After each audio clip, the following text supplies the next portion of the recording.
Hello বন্ধুরা, আজকে আমরা নবম দশম শ্রেণীর পদার্থবিজ্ঞান বইয়ের প্রথম অধ্যায়ের তৃতীয় ক্লাস আরম্ভ করব। আমরা পূর্বের ভিডিওতে পদার্থবিজ্ঞানের ক্রমবিকাশের সংক্ষিপ্ত ইতিহাস নিয়ে আলোচনা করেছিলাম। আজকে আমরা ভৌত রাশি এবং তার পরিমাপ নিয়ে আলোচনা করব। আমরা প্রথমেই কিছু জিনিস খেয়াল করব। আমরা যখন কোনো পরীক্ষা দিতে যাই তখন পরীক্ষা কতক্ষণ হবে তা নির্দিষ্ট করে দেওয়া থাকে। যেমন 3 ঘন্টা, আমরা এই 3 ঘন্টা নির্ণয় বা পরিমাপ করি ঘড়ি দেখে। তাছাড়া আপনারা স্বাস্থ্যগত অবস্থা বোঝার জন্য ভর, উচ্চতা পরিমাপ করে থাকেন।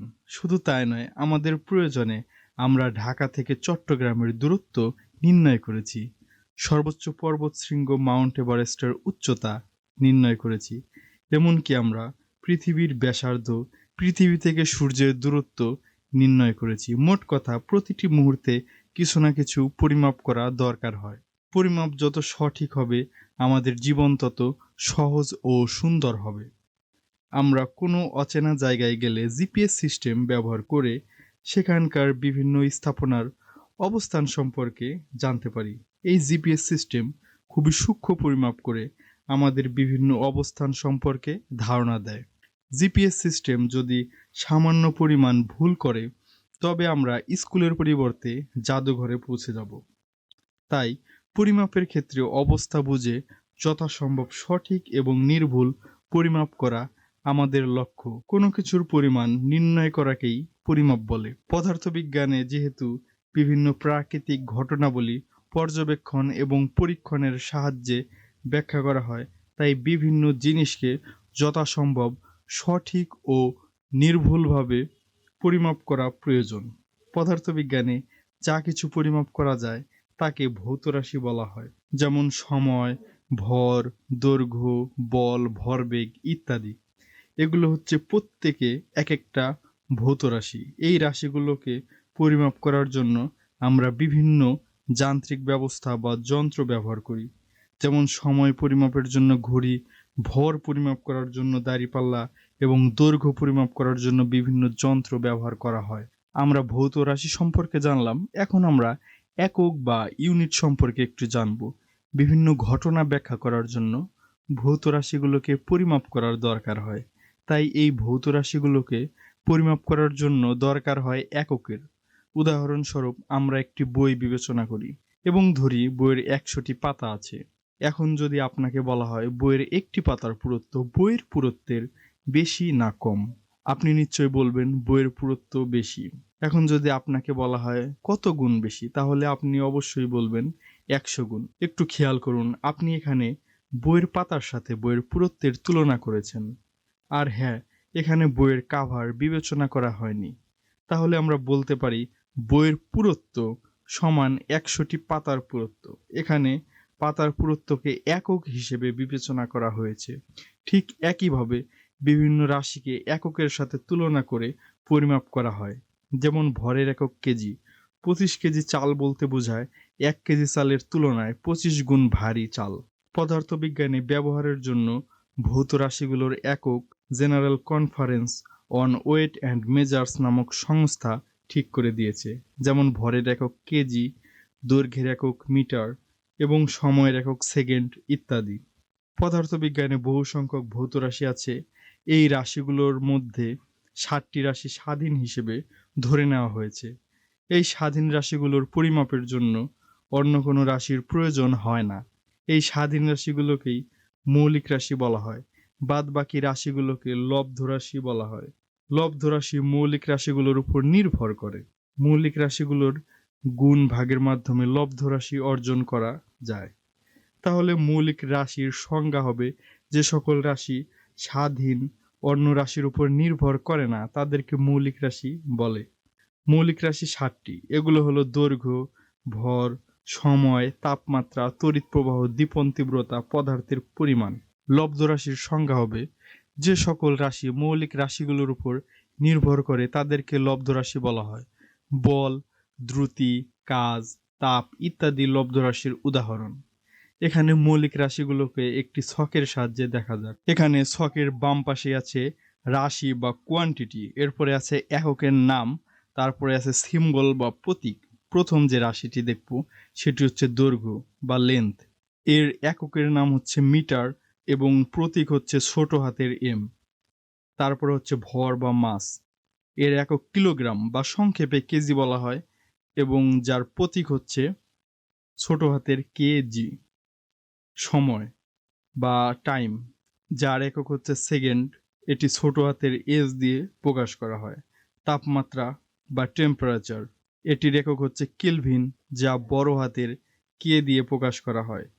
এরপরে হচ্ছে তড়িৎ প্রবাহ বা ইলেকট্রিক কারেন্ট, যার একক হচ্ছে অ্যাম্পিয়ার, যেটিকে বড় হাতের এ দিয়ে প্রকাশ করা হয়। তারপর হচ্ছে পদার্থের পরিমাণ, এর একক হচ্ছে মোল, যা ছোট হাতের এম ও এল দ্বারা প্রকাশ করা হয়, যাকে আমরা মোল বলি।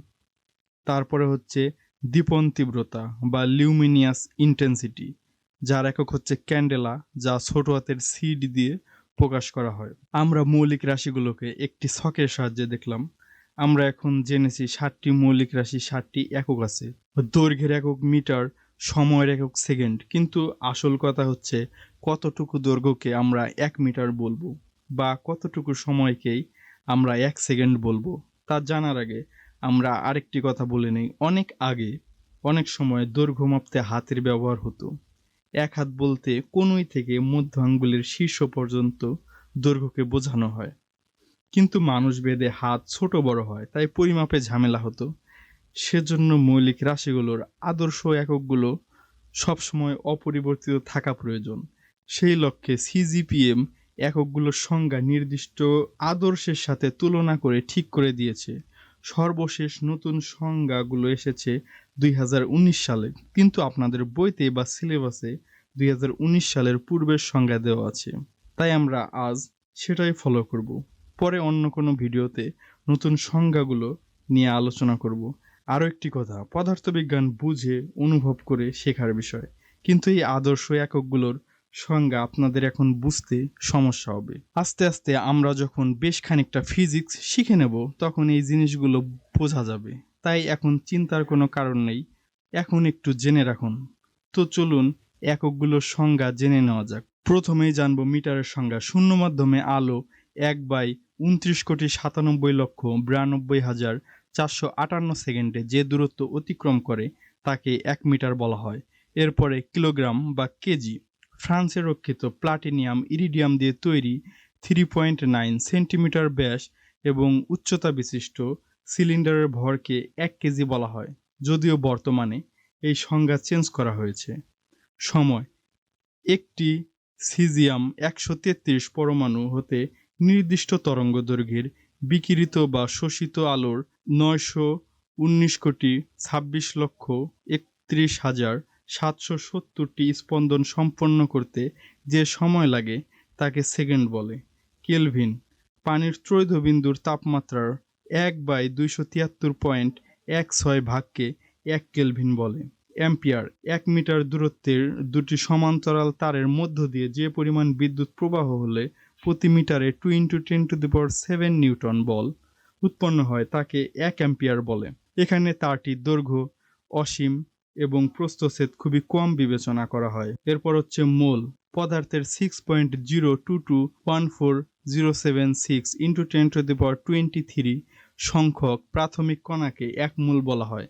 এখানে প্রাথমিক কণা বলতে অণু, পরমাণু, ইলেকট্রন এগুলো বোঝানো হয়েছে। 6.02221407 × 10⁻23 সংখ্যাটিকে অ্যাভোগাড্রো ধ্রুবক বলা হয়। ক্যান্ডেলা, নির্দিষ্ট দিকে 540 × 10⁻12 হার্জ কম্পাঙ্কের একবর্ণী আলোকোৎস প্রতি একক ঘনকোণে 1/683 ওয়াট ক্ষমতার আলো বিকিরণ করলে তাকে 1 ক্যান্ডেলা বলা হয়। বন্ধুরা, আমি জানি উপরের কথাগুলো অনেকেরই মাথার উপর দিয়ে গিয়েছে, এগুলো দেখে আপনাদের ফিজিক্স কঠিন লাগতে পারে, কিন্তু আপনারা নিশ্চিত থাকুন ফিজিক্স এত কঠিন না। আমরা আস্তে আস্তে যখন কিছুটা ফিজিক্স শিখে নেব তখন এই জিনিসগুলো খুব সহজেই বুঝতে পারবো। আজকের আলোচনা থেকে 3টি এমসিকিউ দেখব। প্রথমটি হচ্ছে দীপন তীব্রতার একক কোনটি। এখানে প্রথমটি দেওয়া আছে অ্যাম্পিয়ার, দ্বিতীয়টি মোল, এরপরে ক্যান্ডেলা, ঘ হচ্ছে কেলভিন। দীপন তীব্রতার একক আমরা একটু আগেই পড়েছি, যেটি হবে ক্যান্ডেলা। এরপরে 2 নম্বর, কোনটি মৌলিক রাশি নয়। এখানে দেওয়া আছে ভর, চার্জ, তড়িৎ প্রবাহ, ঘ তাপমাত্রা। ভর মৌলিক রাশি, তড়িৎ প্রবাহ মৌলিক রাশি এবং তাপমাত্রাও মৌলিক রাশি, কিন্তু চার্জ মৌলিক রাশি নয়, তাই উত্তর হবে খ। তারপরে 3 নম্বর হচ্ছে কোনটি লব্ধ রাশি? ক দেওয়া আছে দৈর্ঘ্য, খ আয়তন, গ সময়, ঘ ভর। এখানে আয়তন হবে লব্ধ রাশি, কারণ আয়তন নির্ণয় করার জন্য আমাদের 3টি মৌলিক রাশির দরকার হয়। তাহলে উত্তর হবে খ। সবাইকে ধন্যবাদ।